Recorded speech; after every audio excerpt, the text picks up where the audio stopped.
నారా చంద్రబాబు నాయుడు గారు, అలాగే తమ్ముడు డిప్యూటీ ముఖ్యమంత్రి పంచాయతీరాజ్ శాఖ మంత్రులు తమ్ముడు పవన్ కళ్యాణ్ గారు, ఆయన కూడా ఒక నటుడే. అలా అందరూ కూర్చుని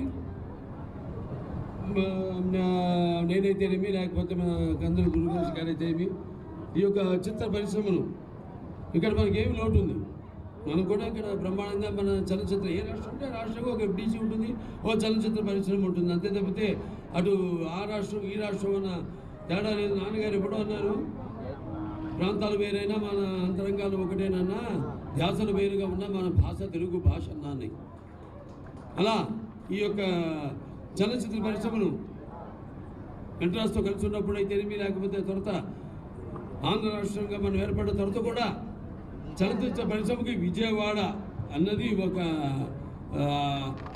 చలనచిత్ర పరిశ్రమకు ఒక రాజధానిగా ఆనాడు భాషలింది, ఇప్పటికీ భాషలుతుంది. ఇవాళ మనం చూసుకుంటే ఇవాళ ఏ సినిమా మొత్తం సినిమా కలెక్షన్స్ అన్ని చూసుకుంటే కూడా మనకి మొత్తం ఒక 65 నుంచి 70% కలెక్షన్స్ ఆదాయం మనకు వచ్చేది ఆంధ్ర రాష్ట్రం నుంచి.